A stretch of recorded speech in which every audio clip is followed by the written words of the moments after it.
Welcome to జై night today. ముందుగా headlines చూద్దాం.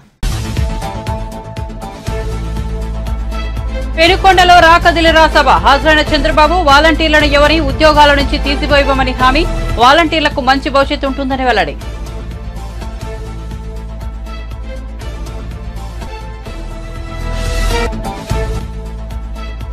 ఎల్బీ స్టేడియంలో ఉద్యోగ నియామక పత్రాలు అందించే కార్యక్రమంలో పాల్గొన్న సీఎం రేవంత్ రెడ్డి. కేసీఆర్, కేటీఆర్ ఉద్యోగాలు ఊడగొట్టారు కాబట్టే మీకు ఉద్యోగాలు వచ్చాయని వెల్లడి.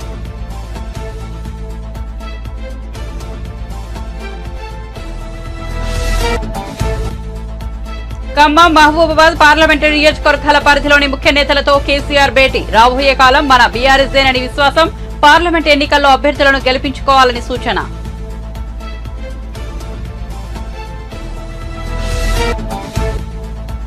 తల్లిని జుట్టుపట్టి ఈడ్చి తండ్రిని కొడుతూ ఏపీలో ఓ కొడుకు దాష్టికం. 3 ఎకరాల భూమి తమ్ముడికి రాసిచ్చారని గొడవ, కొట్టొద్దని వేడుకుంటున్నా వినిపించుకొని కసాయి కొడుకు. దాడిని అడ్డుకోకుండా చూస్తూ నిల్చున్న జనం.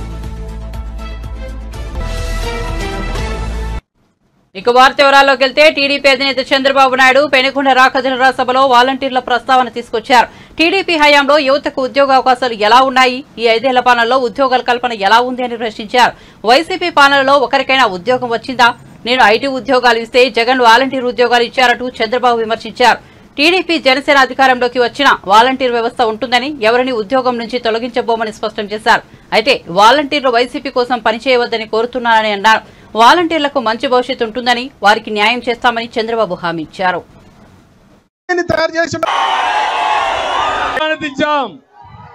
64,000 కోట్ల రూపాయలు పెట్టుబడులు పెట్టి ప్రాజెక్టులు పూర్తి చేసిన పార్టీ తెలుగుదేశం పార్టీ. రాయలసీమ ఖర్చు పెట్టాం. జీడిపల్లి భైరవాని తిప్ప గాని, జీడిపల్లి పేరూరు గాని, గొల్లపల్లి రిజర్వాయర్ గాని, గుంతకల్లు బ్రాంచ్ కెనాల్ గాని, మడకసిర బ్రాంచ్ కెనాల్, చెర్లోపల్లి, మారాల ప్రాజెక్టులు ప్రారంభించాం, పూర్తి చేశాం. రాయలసీమ వెనుకబడితనం పోవాలి, కరువు పోవాలనే సంకల్పంతో మనం ముందుకెళ్ళాం. నేను ఒకే ఒక విషయం మీ అందరికీ చెప్తున్నా, తమ్ముళ్ళు వినాలి, ఇక్కడే తమ్ముళ్ళు వినాలి. లేదా అని మిమ్మల్ని అడుగుతున్నా. ఏదైతే ప్రభుత్వం ఉందో కావలసిన కరెంట్ ఇవ్వడం, మోటార్ బైకే తమ్ముళ్ళు వచ్చిందయ్యా, వచ్చింది. ఎక్కడ? మటన్ కొట్లో ఉద్యోగం, ఫిష్ మార్కెట్ లో ఉద్యోగం, మద్యం షాప్ లో ఉద్యోగం. నేనిచ్చింది ఐటీ ఉద్యోగాలు, ఈయనిచ్చింది మాట్లాడితే వాలంటరీ ఉద్యోగం. అంటే ఎంత వాలంటరీ ఉద్యోగానికి? 5,000. అవునా కాదా? నేను నిరుద్యోగులందరికీ నిరుద్యోగ భృతి 3,000 రూపాయలు ఇస్తారు నెలకు. మీ అందరికీ ట్రైనింగ్ కూడా ఇప్పిస్తాం. అంతేకాదు మళ్ళీ సంవత్సరానికి 4 లక్షల చొప్పున 20 లక్షల ఉద్యోగాలు ఇప్పించే బాధ్యత నాది. సిద్ధమా తమ్ముళ్ళు? మీ ఇంటి దగ్గరనే కూర్చొని ప్రపంచం మొత్తం ఏ కంపెనీ కావాలన్నా మీ ఇంటి దగ్గర తీసుకొస్తా. అదే మరి బోరు కొడితే మండల హెడ్ క్వార్టర్లో వర్క్ స్టేషన్లు క్రియేట్ చేస్తాం, శిక్షణ ఇప్పిస్తా, మిమ్మల్ని పూర్తిగా ఆదుకుంటా. మళ్ళీ మన రాష్ట్రంలో ఉండే యువతని ప్రపంచానికి అనుసంధానం చేసి మీ భవిష్యత్తు బంగారు భవిష్యత్తు చేసే బాధ్యత నాదని మిమ్మల్ని అందరికీ హామీ ఇస్తున్నా. తెలంగాణ నిరుద్యోగులకు 3 నెలల్లో 30,000 ఉద్యోగాలు ఇచ్చామన్నారు సీఎం రేవంత్ రెడ్డి. ఎల్బీ స్టేడియంలో ఉద్యోగ నియామ పత్రాలు అందించే కార్యక్రమం సాగుతోంది. ఈ కార్యక్రమంలో పాల్గొన్న సీఎం రేవంత్ రెడ్డి కొత్తగా ప్రభుత్వ ఉద్యోగాలకు ఎంపికైన 5,192 మందికి ఉద్యోగ నియామక పత్రాలు అందించారు. ఈ సందర్భంగా ఆయన మాట్లాడుతూ తెలంగాణ రాష్ట్రంలో ఉద్యోగాలు వస్తాయని నిరుద్యోగులు ఆశించారు. కానీ 10 ఏళ్లలో బీఆర్ఎస్ ప్రభుత్వం నిరుద్యోగులను పట్టించుకోలేదని అన్నారు. కేసీఆర్, కేటీఆర్ ఉద్యోగాలు ఊడగొట్టారు కాబట్టి మీకు ఉద్యోగాలు వచ్చాయన్నారు. శ్రీమతి ప్రియాంక గాంధీ గారి సమక్షంలో సోషల్ వెల్ఫేర్ టీచర్స్ తో పాటు ఈ రాష్ట్రంలో మా ఉద్యోగాలు మాకు వస్తాయి. ఆ ఉద్యోగాల ద్వారా భవిష్యత్ తరాలకు సంబంధించిన దళితులు, గిరిజనులు, ఆదివాసీలు, బలహీన వర్గాలు, మైనారిటీల పిల్లలకు చదువులు చెప్తారు. తద్వారా వాళ్ళు దేశ అభివృద్ధిలో భాగస్వాములు అవుతారు అని చెప్పి వాళ్ళు ఆత్మ బలిదానాలు చేసుకున్నారు. ఆ ఆత్మ బలిదానాల స్ఫూర్తితో ఏర్పడ్డ తెలంగాణ రాష్ట్రం ఆనాటి ప్రభుత్వం ఆ స్ఫూర్తితో పనిచేయాల్సింది వదిలేసి కుటుంబం యొక్క సంక్షేమం కోసం, కుటుంబంలో ఉన్న వ్యక్తుల పదవుల కోసం, వాళ్ళ యొక్క లాభార్జన, వాళ్ళ యొక్క ధనదాహం తీర్చుకోవడానికి గత 10 సంవత్సరాలు వాళ్ళు అదే పనిలో మునిగి తేలిన ఫామ్ హౌస్ మత్తులో వాళ్ళు ఉండి లక్షలాది నిరుద్యోగ యువకుల యొక్క ఆకాంక్షలు నెరవేర్చడంలో వాళ్ళు వైఫల్యం చెందిన మీరందరూ దిల్సుఖ్ నగర్ సెంటర్లోనూ, అశోక్ నగర్ చౌరస్తాలోనూ, అమీర్పేట జంక్షన్లోనూ గ్రామాల నుంచి పేద తల్లిదండ్రులు రూపాయి కూడబెట్టి ఉపాధి హామీ కూలికి పోయి సంపాదించి మీకు పంపిస్తే కోచింగ్ సెంటర్ల చుట్టూ తిరుగుతూ దిల్సుఖ్ నగర్లోనూ రకరకాల ప్రాంతాలలో మీరు కష్టపడి చదువుకున్నారు. నోటిఫికేషన్ ఎప్పుడు ఇస్తారో తెలీదు. పరీక్షలు నిర్వహిస్తే ప్రశ్నాపత్రాలు ఏ జిరాక్స్ సెంటర్లో తేలుతాయో తెలీదు. ప్రశ్నాపత్రాలను ఎవరు దిద్దుతారో దిద్దే వాళ్ళ మీద నమ్మకం లేదు, ఫలితాలు ప్రకటించే వాళ్ళ మీద విశ్వాసం లేదు. ఈ రకంగా అపనమ్మకంతో అసలు ఎప్పుడు ఏం జరుగుతుందో తెలియని పరిస్థితుల్లో మీరందరూ కష్టపడి కొట్లాడి ఇక మా ఉద్యోగాల గురించి అడగడం కాదు, అధికారంలో ఉన్న కేసీఆర్, కేటీఆర్ ఉద్యోగాలు ఊడగొడితేనే మీ ఉద్యోగాలు వస్తాయన్న ఆలోచనతోటి ఉద్యోగాలు అడగడం మానేసి తండ్రి కొడుకు, మామ అల్లుడు, కూతురు తండ్రి ఉద్యోగాలు ఊడగొట్టింది. కాబట్టి 3 నెలల్లో 30,000 ఉద్యోగ నియామక పత్రాలు మేము మా మంత్రివర్గ సహచరులము ఇవ్వగలిగినము అని అంటే ఇందులో మీ కృషి ఉన్నది, మీ యొక్క కష్టం ఉన్నదని చెప్పి నేను నమ్ముతున్నాను. అందుకే మిత్రులారా, విద్య మీద పెట్టే ఖర్చు కాదు, విద్య మీద పెట్టే ఖర్చు పెట్టుబడి భవిష్యత్ తరాలను నిర్మించడానికి ఉపయోగపడే ఇంధనం. అందుకే ఇవాళ మీరు ఈరోజు చేపట్టబోయే బాధ్యత ఇది ఒక ప్రజాస్వామ్య స్ఫూర్తిని నిలబెట్టేదే కాకుండా సామాజిక బాధ్యత నెరవేర్చే ఉద్యోగం. మీ ఉద్యోగాల ద్వారా ఈ రాష్ట్రానికి ఐఏఎస్లను, ఐపీఎస్లను, ఐఆర్ఎస్లను లేకపోతే జాతీయ స్థాయి అధికారులను తయారు చేయడమే కాకుండా డాక్టర్లను, లాయర్లను, ఇంజనీర్లను తయారు చేసే ఉత్పత్తి కేంద్రంగా ఈరోజు మీరు బాధ్యత చేపట్టబోతున్నారు.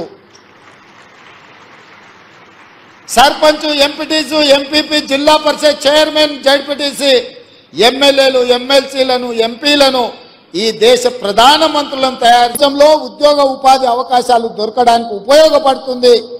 ఆనాడు బాధ్యత గురువు బాధ్యత అని చెప్పి నేను సంపూర్ణంగా విశ్వసిస్తున్నా. ఈరోజు రాష్ట్రంలో గురుకుల పాఠశాలలు ఇచ్చినా అంటున్నాడు. ఎస్సీ, ఎస్టీ, మైనారిటీ, ఓబీసీ గురుకుల పాఠశాలలు ఇచ్చినా అని అంటున్నారు గత పాలకులు. నేను అడుగుతున్న ఎవరికైనా ఎక్కడైనా మౌలిక వసతులు ఉన్నాయా? కాంగ్రెస్ ప్రభుత్వానికి పాలనపై ఏమాత్రం అవగాహన లేదని బీఆర్ఎస్ అధినేత మాజీ ముఖ్యమంత్రి కేసీఆర్ విమర్శించారు. తెలంగాణ భవన్లో ఖమ్మం, మహబూబాబాద్ పార్లమెంటు నియోజకవర్గ పరిధిలోని ముఖ్య నేతలతో ఆయన సోమవారం సమావేశమయ్యారు. ఈ సందర్భంగా మాట్లాడుతూ రాబోయే కాలం మన బీఆర్ఎస్దేనని విశ్వాసం వ్యక్తం చేశారు. కరీంనగర్ తర్వాత ఖమ్మంలో భారీ బహిరంగ సభ ఉంటుందన్నారు. పార్టీ నేతలు కలిసికట్టుగా పనిచేసి రానున్న పార్లమెంట్ ఎన్నికల్లో అభ్యర్థులను గెలిపించుకోవాలని సూచించారు. ప్రతి అసెంబ్లీ నియోజకవర్గానికి 3 సమన్వయ కమిటీ ఉండాలని సూచించారు.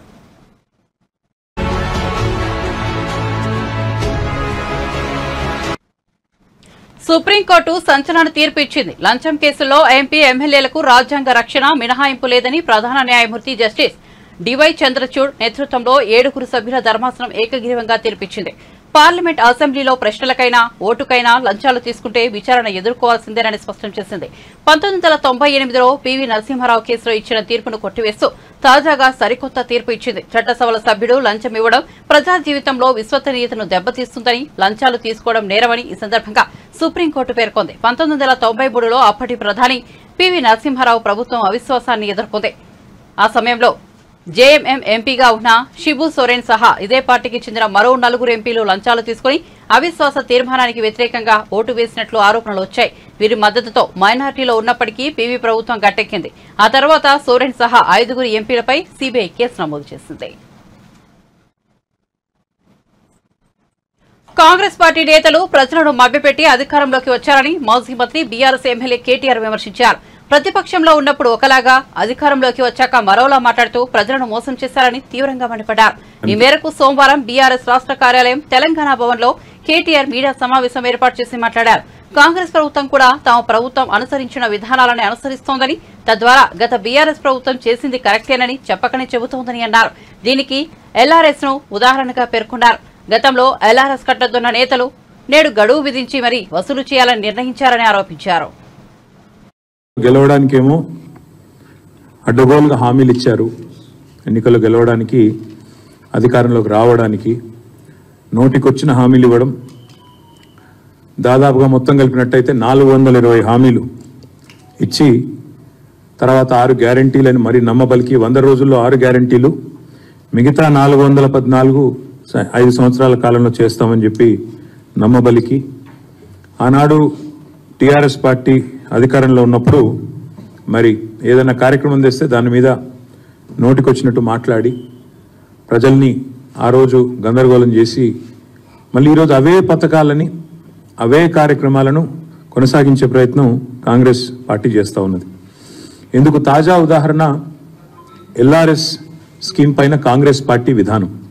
లేఅవుట్ రెగ్యులరైజేషన్ స్కీమ్ ఏదైతే ఉన్నదో దీనికి సంబంధించి వాళ్ళ కాంగ్రెస్ పార్టీ ఏ రకమైన వైఖరి అవలంబిస్తున్నదో ఒక్కసారి మీకు ఎక్స్ప్లెయిన్ చేయాల్సిన బాధ్యత మా మీద ఉన్నది. ప్రజలను కూడా అలర్ట్ చేయాల్సిన బాధ్యత మా మీద ఉన్నది. ఆనాడు ఎల్ఆర్ఎస్ బీఆర్ఎస్ ప్రభుత్వం తీసుకొచ్చినప్పుడు 2020 ఆగస్టు 31 నుంచి అక్టోబర్ 31 వరకు దరఖాస్తులు ఆహ్వానించడం జరిగింది. అందులో భాగంగా 25,44,000 దరఖాస్తులు ఆ రోజు ప్రజలు ఇవ్వడం జరిగింది. ఆ రోజు లేఅవుట్ రెగ్యులరైజేషన్ కోసం మరి కొంత ఫీజు కూడా, నామినల్ ఫీజు ఒక 1000 రూపాయల చొప్పున నామినల్ ఫీజు కూడా పెట్టడం జరిగింది. అయితే కోమటిరెడ్డి వెంకటరెడ్డి గారు ఆనాడు ఎంపీ, ఈరోజు మంత్రి, ఆయన స్వయంగా పోయి కోర్టులో కేసు వేశారు. ఇది అన్యాయము అని చెప్పి కేసు వేయడమే కాకుండా ఆయన ఏమన్నారంటే పాత విధానంలోనే రిజిస్ట్రేషన్లు చేయాలి, మీరు ఎల్ఆర్ఎస్ అని పెట్టి ఈ రకంగా చేయడం అన్యాయము అని చెప్పడమే కాకుండా ఆయన ఎన్నికల ప్రచారంలో కూడా దీన్ని ఒక అస్త్రంగా వాడుకున్నారు. ఎల్ఆర్ఎస్ గుదిబండలాగా మారింది, దీన్ని తక్షణమే రద్దు చేయాలి, ప్రజల్ని ఇబ్బందులు గురి చేస్తున్నారు మీరు అని చెప్పి కోర్టుకు కూడా పోయినారు ఆనాడు ఈరోజు మంత్రి గారు, ఆనాటి ఎంపీ కోమటిరెడ్డి వెంకటరెడ్డి గారు. అదేవిధంగా ఆ రోజు టీఆర్ఎస్ ప్రభుత్వం మరి అప్పుడు ఇదే పద్ధతుల్లో ఈరోజు కాంగ్రెస్ ఏదైతే చెప్తున్నదో, కాంగ్రెస్ ప్రభుత్వం ఏదైతే చెప్తున్నదో అదే పద్ధతుల్లో కొన్ని మార్గదర్శకాలు వెలువరించి మరి ఎల్ఆర్ఎస్ క్రమబద్ధీకరణ చేయాలనే ప్రయత్నాన్ని ప్రభుత్వం ఆనాడు చేసింది. చేస్తే ఆ రోజు గౌరవనీయులు ప్రస్తుత ఉప ముఖ్యమంత్రి బట్టి విక్రమార్క గారు అన్నమాట, వారు ఏమన్నారంటే వచ్చేది మా ప్రభుత్వమే, ఎల్ఆర్ఎస్ను రద్దు చేసేస్తాము, చాలా దుర్మార్గమైన విధానం ఇది ఎల్ఆర్ఎస్ అనేది, అసలు ఎల్ఆర్ఎస్ ఎవరు కట్టవద్దు అని చెప్పి బట్టి విక్రమార్క గారు ఆనాడు సిఎల్పి నాయకుడిగా శాసనసభలోనే మీడియా పాయింట్లో ఇది హేతుబద్ధంగా లేదు, కాంగ్రెస్ అభ్యంతరాలు వ్యక్తం చేస్తే సవరణలు చేస్తామన్నారు మీరు, కానీ జీవో ప్రకటించినారు. ఇప్పటికే న్యాయ పోరాటం చేస్తున్న వెంకటరెడ్డి గారికి నేను సంఘీభావం చెప్తా ఉన్నాను, హైకోర్టులో బిల్లు కూడా వేస్తున్నా అని అది చెప్పినారు. చెప్పడంతో పాటు అసలు ఎల్ఆర్ఎస్ రద్దు చేస్తాము, ఎవరు కట్టవద్దు అని బట్టి విక్రమార్క గారు కూడా చాలా స్పష్టంగా కామెంట్ చేసినారు. సరే, ఇక కాంగ్రెస్ పార్టీలో తలా ఒక నాయకుడు తలా ఒక మాట మాట్లాడతారు కాబట్టి ఉత్తమ్ కుమార్ రెడ్డి గారు ఆనాడు మాజీ పిసిసి ప్రెసిడెంట్, ప్రస్తుత మంత్రి గారు, ఆయన అన్న మాట ఏమంటే నో ఎల్ఆర్ఎస్ నో టీఆర్ఎస్, అసలు టీఆర్ఎస్ అనే పార్టీ ఉండకూడదు, ఎల్ఆర్ఎస్ అనేది కూడా మనం చేయకూడదు అని. కుటుంబ పార్టీలో ఉండేది రెండేనని, అవి జూట్ లూట్ అని ప్రధాని నరేంద్ర మోదీ అన్నారు. బీఆర్ఎస్ కాంగ్రెస్ పార్టీ రెండు ఒకటేనని చెప్పారు. ఇవాళ ఆదిలాబాద్ లో బీజేపీ తలపెట్టిన విజయ సంకల్ప సభకు ముఖ్య అతిథిగా మోదీ హాజరయ్యారు. నా కుటుంబ సభ్యులందరికీ నమస్కారం అంటూ మోడీ తెలుగులో ప్రసంగం ప్రారంభించారు. ఈ సందర్భంగా ప్రధాని మాట్లాడుతూ బీఆర్ఎస్ సర్కార్ పోయి కాంగ్రెస్ అధికారంలోకి వచ్చిందని, అది తప్ప ఏ మార్పు రాలేదని అన్నారు. కాళేశ్వరం ప్రాజెక్టులో అవినీతి జరిగిందన్న కాంగ్రెస్ సర్కార్ ఇప్పుడేం చేస్తోందని ప్రశ్నించారు. కాళేశ్వరం ప్రాజెక్టులో మీరు తిన్నారు అంటే మీరు తిన్నారు అనుకుంటున్నారని అన్నారు. కాళేశ్వరం అవినీతిపై విచారణ జరిపిస్తామని ఎన్నికలకు ముందు చెప్పిన కాంగ్రెస్ పార్టీ ఇంతవరకు ఆ పని చేయలేదని అన్నారు.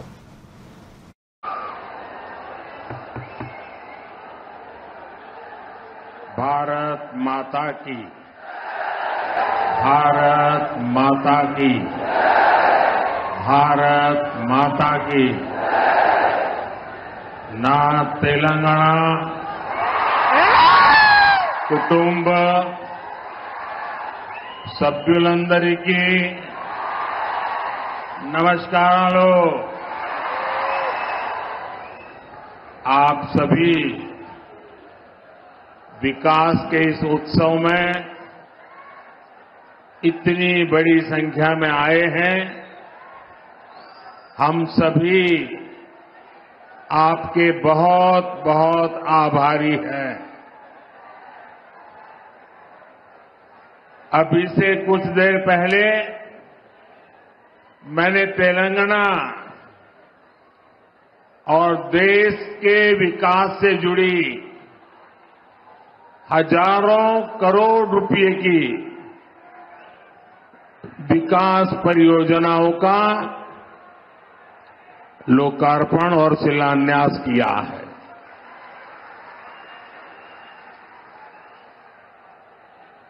कुछ लोग आदत से मजबूर होते हैं,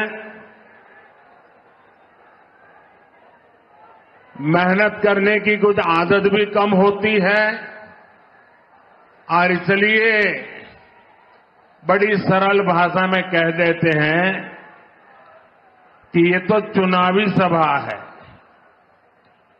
मेरे भाइयों बहनों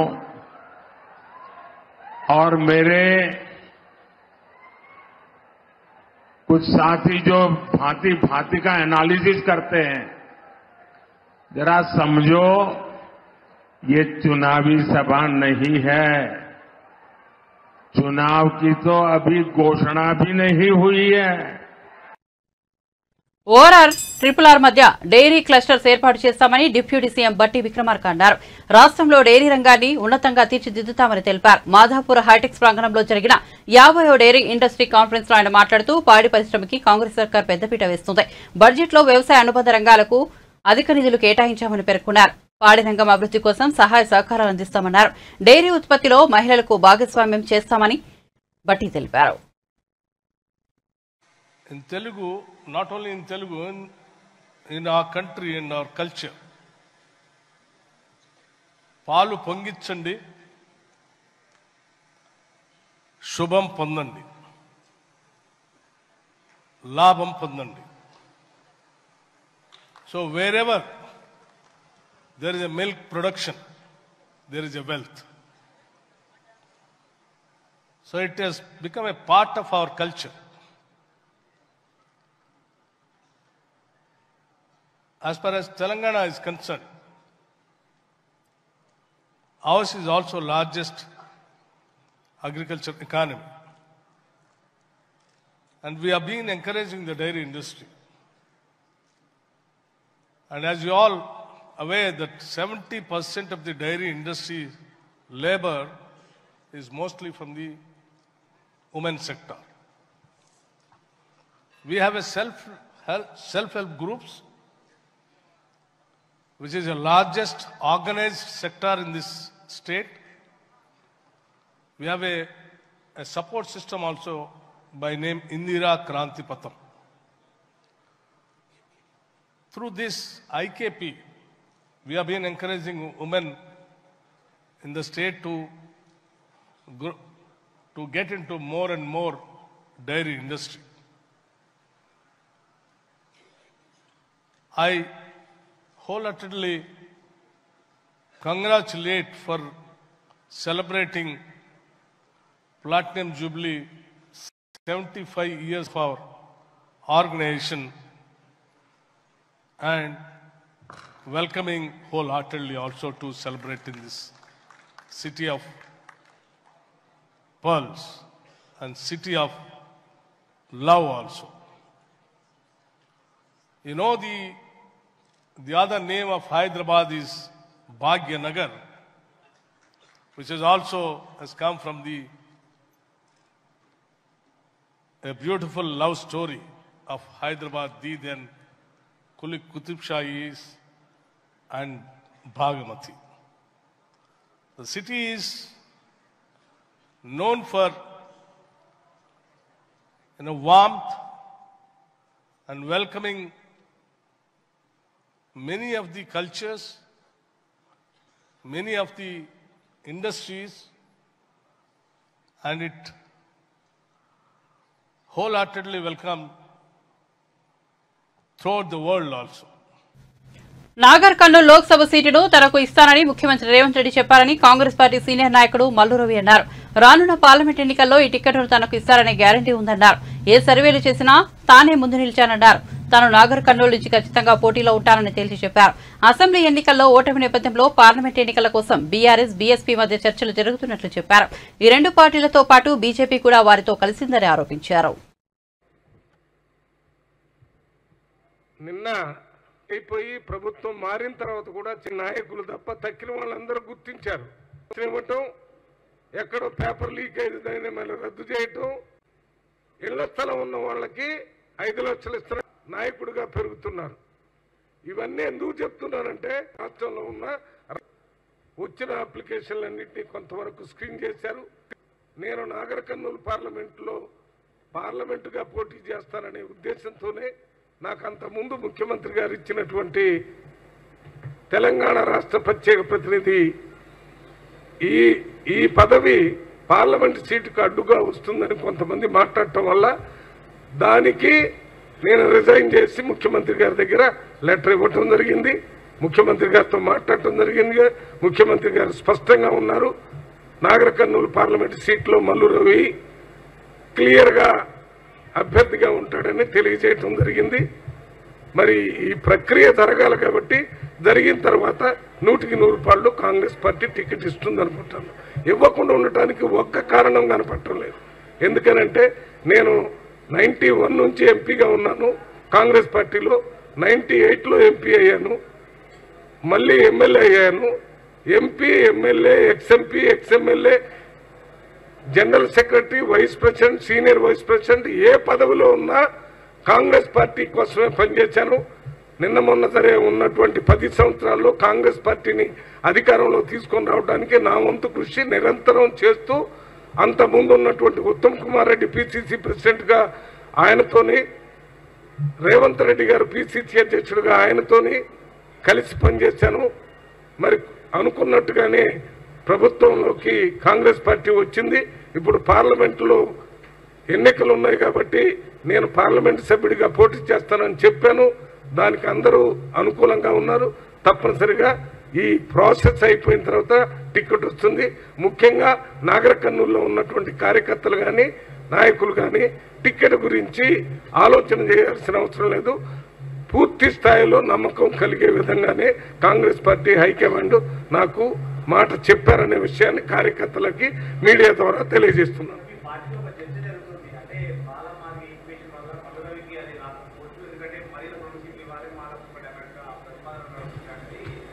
కాంగ్రెస్ పార్టీలో సీట్ ఇచ్చేటప్పుడు అన్ని కోణాల నుంచి ఆలోచిస్తారు. మీరు చెప్పినటువంటిది కూడా ఒక కోణం. ఆ కోణాలన్నీ ఆలోచించిన తర్వాతనే నన్ను పార్లమెంటు సభ్యుడిగా అభ్యర్థిగా చేస్తానని చెప్పారు. టీడీపీ నేత మాజీ మంత్రి నారాయణ సన్నిహితుల నివాసాల్లో పోలీసులు సోదాలు నిర్వహిస్తున్నారు. నెల్లూరులో మాజీ జెడ్పీటీసీ ముప్పాల విజితారెడ్డి, వ్యాపారవేత్త గురుబ్రహ్మం నివాసాల్లో తనిఖీలు చేశారు. విజితారెడ్డి ఇంటికి 20 మంది పోలీసులు వచ్చారు. ఇంటిని, బీరువాలను, వస్తువులను తనిఖీ చేశారు. ఇంట్లో కేవలం 25,000 నగదు మాత్రమే దొరకడంతో వెనుదిరిగారు.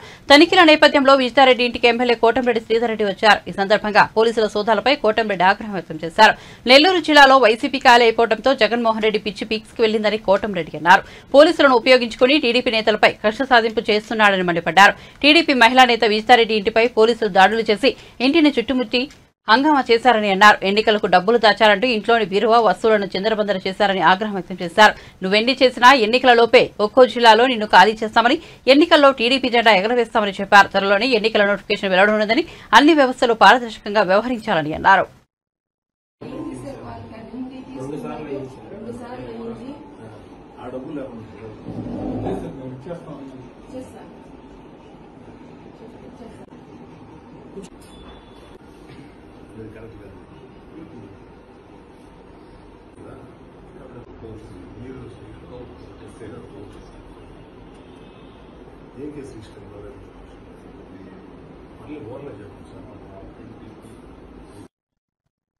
మూడు ఎకరాల భూమి కోసం కనీ పెంచిన తండ్రులపైనే దాడి చేశాడు కొడుకు. తల్లిని జుట్టుపట్టి లాగి కింద పడేసి తండ్రిని కొట్టాడు. వృద్ధులైన తల్లిదండ్రులు కన్నీళ్లతో వేడుకుంటున్నా కనికరించలేదు. చుట్టుపక్కల జనం చూస్తూ నిలబడ్డారే తప్ప ఒక్కరూ ఆ వృద్ధులకు సాయం రాలేదు. ఆ కసాయి కొడుకును నిలవరించలేదు. ఏపీలోని అన్నమయ్య జిల్లాలో ఈ దారుణం చోటు చేసుకుంది. ఈ ఘటనకు సంబంధించిన వీడియో వైరల్ కావడంతో స్పందించిన పోలీసులు ఆసుపత్రిలో చికిత్స పొందుతున్న వృద్ధులను ప్రశ్నించి వివరాలు తెలుసుకున్నారు. వారి ఫిర్యాదుతో కసాయి కొడుకును అరెస్ట్ చేశారు. పోలీసులు తెలిపిన వివరాల ప్రకారం అన్నమయ్య జిల్లాలోని బి కొత్తకోట మండలం గుంతవారిపల్లెకు చెందిన వెంకటరమణారెడ్డి, లక్ష్మయ్యలు మదనపల్లిలోని అయోధ్య నగర్లో ఓ కళ్యాణ మండపంలో పనిచేస్తూ జీవిస్తున్నారు. ఈ దంపతులకు 2 కుమారులు కాగా పెద్ద కుమారుడు మనోహర్ రెడ్డి ఊరిలో వ్యవసాయం చేస్తున్నాడు. చిన్న కుమారుడు శ్రీనివాసులరెడ్డి మదనపల్లిలో చేనేత కార్మికుడిగా పనిచేస్తున్నారు. కుటుంబ ఆస్తి 3 ఎకరాలను తమ్ముడికి రాసిచ్చారని మనోహర్ రెడ్డి తల్లిదండ్రులతో గొడవ పడుతున్నాడు. ఈ నెల 2న తల్లిదండ్రులతో గొడవపడి దాడి చేశారు. తల్లి జుట్టు పట్టుకుని ఈడ్చుకువెళ్తూ పిడిగుద్దులు కురిపించాడు.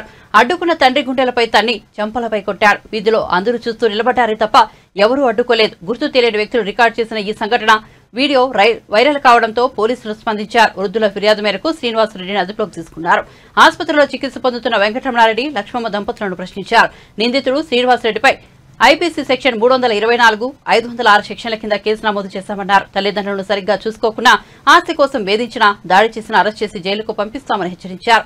ఇలాంటి ఘటనలు ఎక్కడ జరిగినా పోలీసులకు సమాచారం ఇవ్వాలని ప్రజలకు విజ్ఞప్తి చేశారు.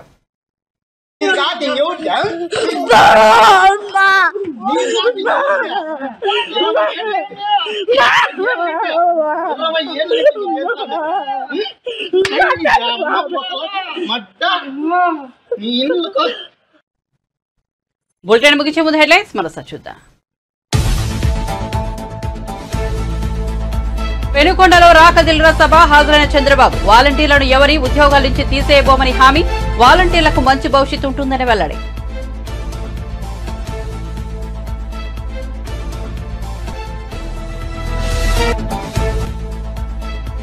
ఎల్బీ స్టేడియంలో ఉద్యోగ నియామక పత్రాలు అందించే కార్యక్రమంలో పాల్గొన్న సీఎం రేవంత్ రెడ్డి.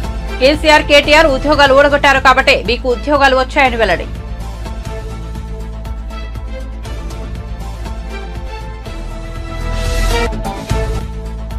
ఖమ్మం, మహబూబాబాద్ పార్లమెంటు నియోజకవర్గాల పరిధిలోని ముఖ్య నేతలతో కేసీఆర్ భేటీ. రాబోయే కాలం మన బీఆర్ఎస్దేనని విశ్వాసం. పార్లమెంట్ ఎన్నికల్లో అభ్యర్థులను గెలిపించుకోవాలని సూచన.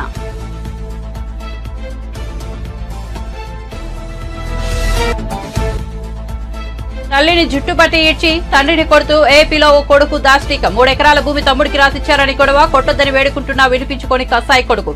దాడిని అడ్డుకుంటూ చూస్తూ నిలుచున్న జనం. మరిన్ని అప్డేట్స్ కోసం చూస్తూనే ఉండండి జై9 టుడే.